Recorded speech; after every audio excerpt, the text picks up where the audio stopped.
बात कर रहे हैं और बड़े खुलासे की बात कर रहे हैं जो एबीपी न्यूज इस वक्त आपके सामने कर रहा है। और यह पूरा मामला सिद्धू मूसेवाला मर्डर केस से जुड़ा हुआ है। गोल्डी बरार के गुनाहों की पूरी लिस्ट एबीपी न्यूज के पास मौजूद है। एबीपी न्यूज के पास गुनाहों के इस पूरे कच्चे चिट्ठे का हम खुलासा करने जा रहे हैं जो गोल्डी बरार और उसके पूरे नेटवर्क से जुड़ा हुआ है।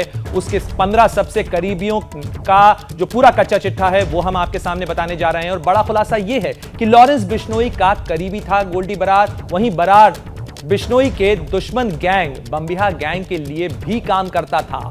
ऐसे में सवाल उठता है कि क्या लॉरेंस डबल गेम खेल रहा था। सामने आया है कि व्हाट्सएप के जरिए यह पूरा गैंग आपस में बात करता था। कई व्हाट्सएप ग्रुप बने हुए थे और जिसमें यह हत्या, फिरौती और हथियार का पूरा काला गोरख धंधा चल रहा था। जिस तरीके से एबीपी न्यूज आपके सामने खुलासा कर रहा है।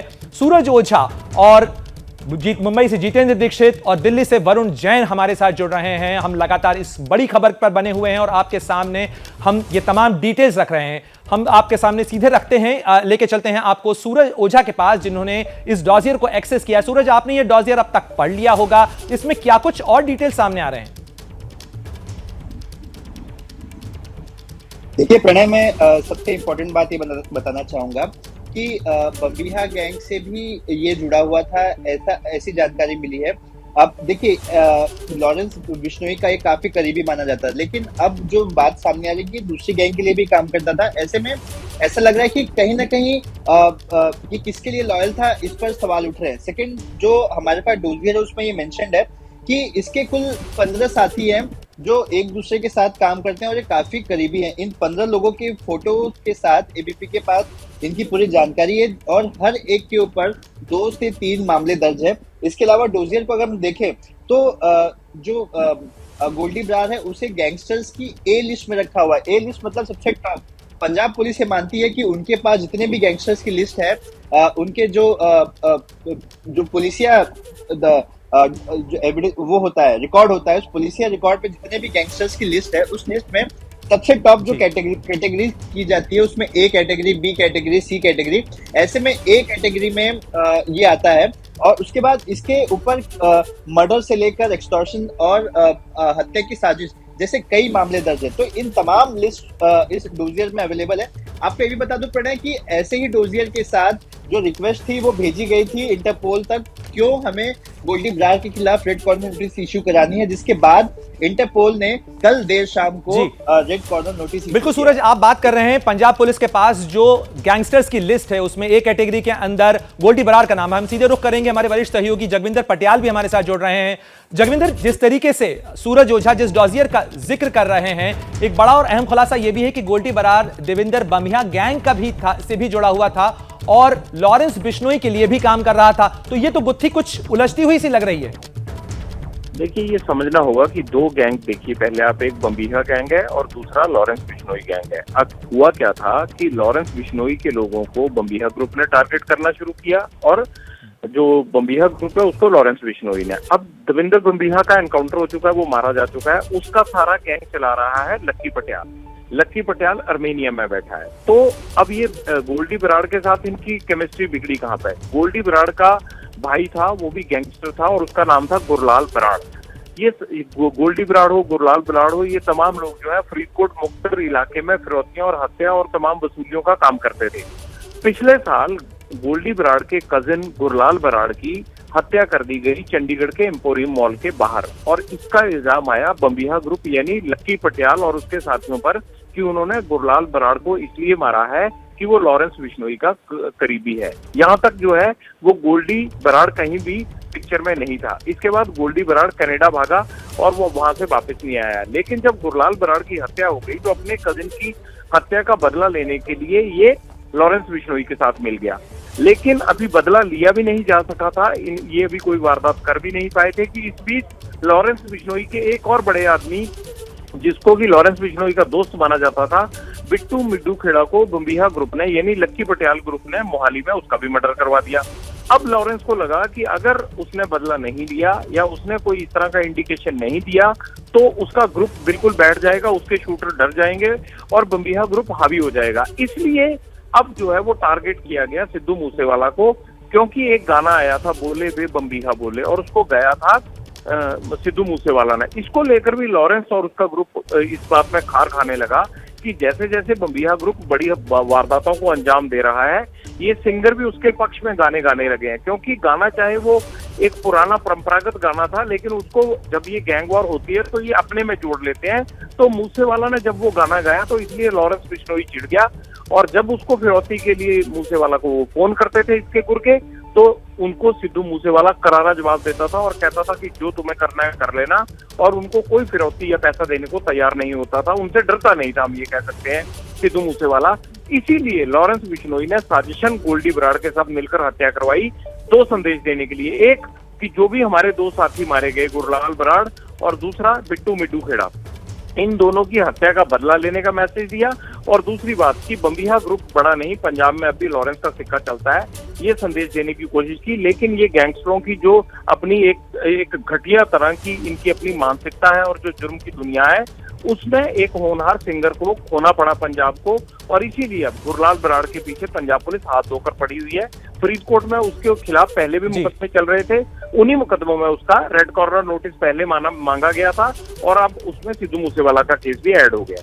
बिल्कुल जगविंदर पटियाल, आपने पूरे डिटेल के साथ में इस पूरे गैंग का और उसके कारोबार का खुलासा तो किया ही है। साथ ही हम आपको बता दें कि जिस तरीके से ये है वो डॉसियर, ये वो कागजात हैं, ये गोल्डी बराड़ के काली करतूतों का पूरा कच्चा चिट्ठा है, जो कि organised crime information system Punjab police का जो है, जो संगठित अपराध के खिलाफ जो पूरी जानकारी जुटाई जाती है, तो ये उसका गोल्डी बराड़ की तस्वीर इसमें लगी हुई है, और साथ ही उसका जो पूरा कच्चा चिट्ठा है इस कागज के अंदर दर्ज है। और इसी के आधार पर ये खुलासे हो रहे हैं कि जिस तरीके से ये गैंग काम करता था, इसमें उन लोगों की भी तस्वीरें हैं जो गोल्डी बराड़ के साथ जुड़े हुए थे। करीब 15 लोगों के नाम इस तस्वीर के अंदर, तस्वीरों के साथ, उनके पते के साथ, ये तमाम वो डॉसियर है, तमाम वो डिटेल हैं जो आप अपने स्क्रीन पर देख रहे हैं इस वक्त। ये गोल्डी बराड़ की काली करतूतों का पूरा कच्चा चिट्ठा है जो एबीपी न्यूज के पास मौजूद है, और ये पंजाब पुलिस ने पूरा डॉसियर तैयार किया है जिसके अंदर गोल्डी बराड़ और उसके तमाम सहयोगियों का पूरा कच्चा चिट्ठा है। ये तमाम जानकारियां हैं, ये लोग कौन हैं, इनके नाम क्या हैं,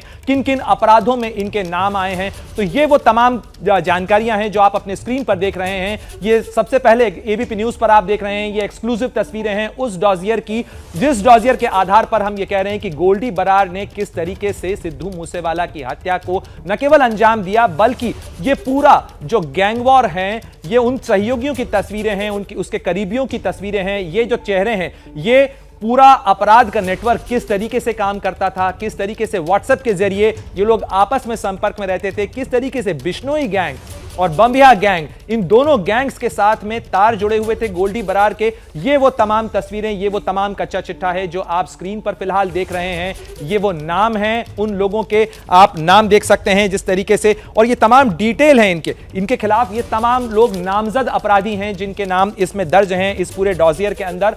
और वरुण जैन हमारे साथ जुड़ रहे हैं इस पूरे मामले पे क्योंकि दिल्ली पुलिस भी जांच कर रही है। और अगर हम बात करें कि बिश्नोई गैंग की अगर हम बात करें, तो लॉरेंस बिश्नोई जो दिल्ली पुलिस की कस्टडी में, उसकी कस्टडी आज खत्म हो रही है, उससे पूछताछ भी की गई है। वरुण, आप इस पूरे मामले पे नजर रखे हुए हैं, लगातार अपडेट दे रहे हैं, लेकिन जेल में रहते हुए किस तरीके से यह पूरा नेटवर्क चल रहा था? जेल में रहते हुए भी हत्याओं, हथियार और फिरौती के इस कारोबार को अंजाम दिया जा रहा था। देखिए प्रणय, बिल्कुल ये कोई नई बात नहीं है। जेल के अंदर जब भी कुछ किसी तरह की सरप्राइज चेकिंग होती है, इन बड़े गैंगस्टर के पास से हमेशा से मोबाइल बरामद होते हैं। लॉरेंस की अगर आप बात करें तो कई सालों से लगातार जेल के अंदर बंद है, चाहे राजस्थान की जेल में हो, कभी तिहाड़ जेल में उसको भेज दिया जाता है और वो वहीं से बैठकर अपने पूरे गैंग को ऑपरेट कर रहे हैं। आपको बताऊं, किसी भी बड़े हत्याकांड के अंदर लॉरेंस डायरेक्ट इन्वॉल्व नहीं होता, क्योंकि वो फोन पर बैठकर ही अपने गुर्गों को इंस्ट्रक्शंस देता है और वहीं से अपना पूरा का पूरा गैंग ऑपरेट करता है। साथ ही आपको बता दूं, हम देवेंद्र भांबिया की बात कर रहे थे, जैसे हमारे सहयोगी पटियाल साहब ने बताया कि विदेश में बैठा जो लकी पटियाल है वो अब भांबिया गैंग को ऑपरेट कर रहे। तो जो भांबिया था और लॉरेंस बिश्नोई, गोल्डी बराड़, ये छात्र राजनीति यानी कि कॉलेज में एक साथ थे, छात्र राजनीति से एक दूसरे के साथ जुड़े हुए थे। लेकिन शुरुआत से ही गोल्डी बराड़ के बेहद करीबी था लॉरेंस बिश्नोई, कॉलेज की राजनीति में भी। और इनके राइवल पार्टी जो थी, जब ये इलेक्शन लड़ते थे छात्र राजनीति की, तो भांबिया जो था वो दूसरी पार्टी से होता था। दोस्त जरूर थे, शुरुआत में साथ में काम जरूर किया था, लेकिन उस दौरान जो लॉरेंस बिश्नोई तब जेल चला गया था, उसकी एक गर्लफ्रेंड थी, तब उसको ये शक हुआ था कि उसकी जो गर्लफ्रेंड है जो कि हादसे में मारी गई थी, कि इसकी हत्या के पीछे जो भांबिया है उसका और उसके जो गैंगस्टर है उनका हाथ है। उसके बाद जो थी इनकी जो दुश्मनी थी वो बहुत ज़्यादा बढ़ गई थी भांबिया की लॉरेंस बिश्नोई के साथ। तो कहीं ना कहीं जो गोल्डी बरार है वो साथ ही लॉरेंस बिश्नोई, काला जठेरी, काला राणा, ये बड़े गैंगस्टर हैं जिन्होंने आपस में गठजोड़ करके एक बड़ा गैंग बना लिया है। और तो वही जो भांबिया है उसने पटियाल के साथ गठजोड़ किया है, और साथ ही दिल्ली के बड़े गैंगस्टर नीरज बवानिया और टिल्लू ताजपुरिया और साथ ही कौशल गैंग, इनका आपस में गठजोड़ है। तो ये आपस में दो बड़े गैंगस्टर्स का गिरोह आमने सामने है, जिसमें नीरज बवानिया हो, साथ ही कौशल गैंग हो, पटियाल भांबिया हो, ये सब आमने सामने है। ये सामने है लॉरेंस बिश्नोई और काला जठेरी और गोल्डी बरार गैंग के। तो उसी का नतीजा है कि पंजाब के अंदर हम ये जो पूरा गैंग वॉर देख रहे हैं कि पहले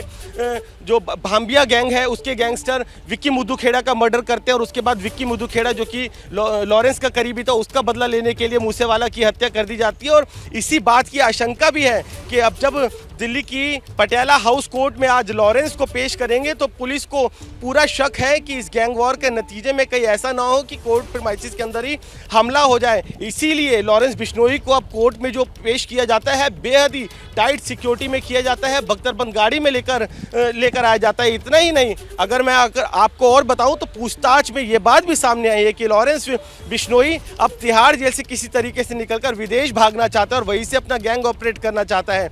इस बात की आशंका है कि जो लॉरेंस का भाई है वो विदेश में पहले से ही है, तो ये कहीं ना कहीं जो यूरोप के जिस देश के अंदर इसका भाई बैठा हुआ है वहाँ जाएगा और वहाँ से अपने गैंग को ऑपरेट करेगा। इसीलिए कुछ भागने की कोशिश ना करे, इसके गुर्गे लॉरेंस को छुड़ाने की कोशिश ना करे। उसी को लेकर भी जो पुलिस है बेहद टाइट सिक्योरिटी में बख्तरबंद गाड़ी और जो स्वात कमांडो है उनके साथ ही कोर्ट प्रीमाइसेस में मौजूद होती है जब लॉरेंस को लेकर आते हैं। जी निश्चित रूप से वरुण, 30 साल से भी कम उम्र के ये जो तमाम गैंगस्टर्स हैं उनका जिस तरीके से कच्चा चिट्ठा सामने आ रहा है, जिस तरीके से उनकी काली करतूतें सामने आ रही हैं, वो निश्चित रूप से सवाल खड़े करने वाली हैं। लेकिन हम रुक करेंगे जितेंद्र दीक्षित का भी, क्योंकि इस पूरी घटना के तार सलमान खान, सलीम खान को मिली हुई धमकी से भी जुड़े हुए हैं। जितेंद्र, जिस तरीके से इस पूरे मामले में पहले भी लॉरेंस बिश्नोई का नाम सामने आया था, राजस्थान पुलिस ने इसी मामले में उसे गिरफ्तार किया था, तो अब इस पूरे मामले की जांच कैसे आगे बढ़ रही है? महाराष्ट्र पुलिस क्या कर रही है इस पूरे मामले में? देखिए, इस पूरे मामले में महाराष्ट्र पुलिस और खास करके मैं पुणे पुलिस की बात करूं तो पुणे पुलिस को एक बहुत ही अहम आदमी हाथ लगा है जिसका नाम है सौरभ महाकाल। इस सौरभ महाकाल से पूछताछ में काफ़ी कुछ सामने आया है। इस व्यक्ति की तलाश जो है पुणे पुलिस पहले से कर रही थी एक हत्या के मामले में, और मोका कानून के तहत उसको इसी हफ्ते गिरफ्तार किया गया है। और चूंकि जब पुणे पुलिस को पता चला कि मूसेवाले की हत्या में भी पंजाब पुलिस इसको तलाश रही थी, तो पंजाब पुलिस को इत्तला किया गया और उसके बाद पंजाब पुलिस की टीम पुणे पहुंची और पंजाब पुलिस और पुणे पुलिस ने इनका ज्वाइंट इंट्रोगेशन किया। इसके अलावा मुंबई पुलिस भी पुणे गई थी पूछताछ करने के लिए। मुंबई पुलिस की क्राइम ब्रांच इस बात की जांच कर रही है कि इसी हफ्ते जो धमकी भरा खत सलमान खान और सलीम खान के लिए आया था जिसमें कहा गया कि आपका भी मूसेवाला कर दिया जाएगा, तो उस सिलसिले की जांच जो है मुंबई क्राइम ब्रांच कर रही थी और उसकी टीम पुणे पहुंची। और अब ये बात निकलकर सामने आ रही है कि लॉरेंस बिश्नोई की गैंग ने ही ये धमकी भरा खत जो है सलमान खान और सलीम खान के लिए भिजवाया था। और इसके पहले और जो जानकारी जो हमारे सहयोगी सूरज ओझा ने बताई कि इसके पहले साल 2018 में एक बार कोशिश हो चुकी है सलमान खान की हत्या करने की, लेकिन वो साजिश जो है कामयाब नहीं हो सकी।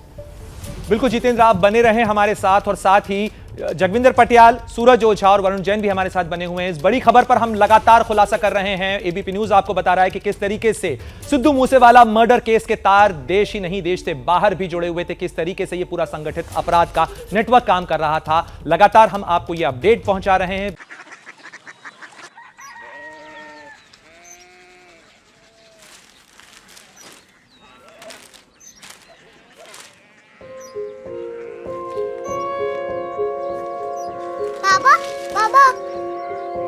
Odia city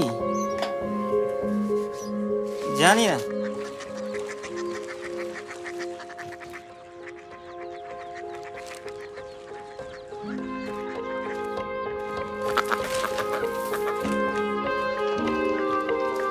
Korea city.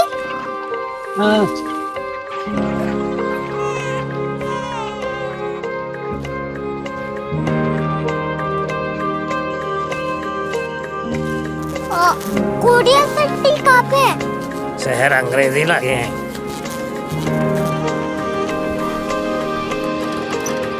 Korea city.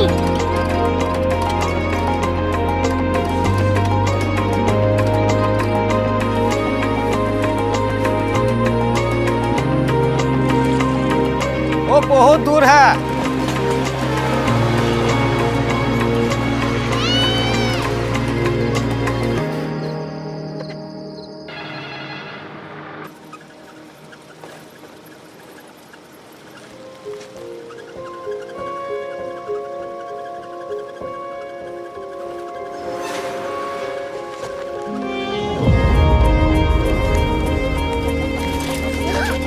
Korea city.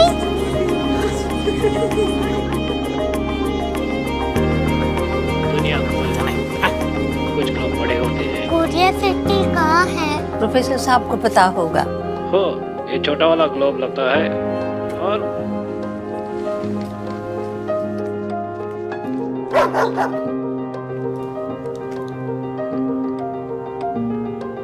पता नहीं, मेरी बेटी से जाके मिल लो, शायद उसे मालूम हो।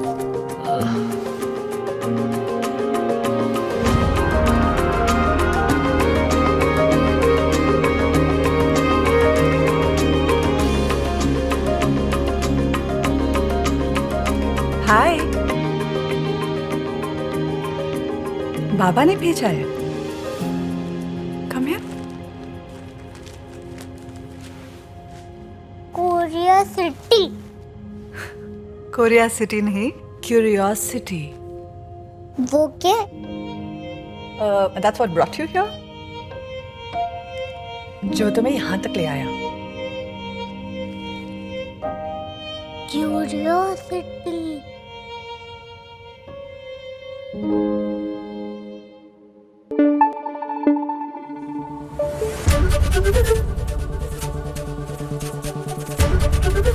एबीपी न्यूज आपको रखे आगे।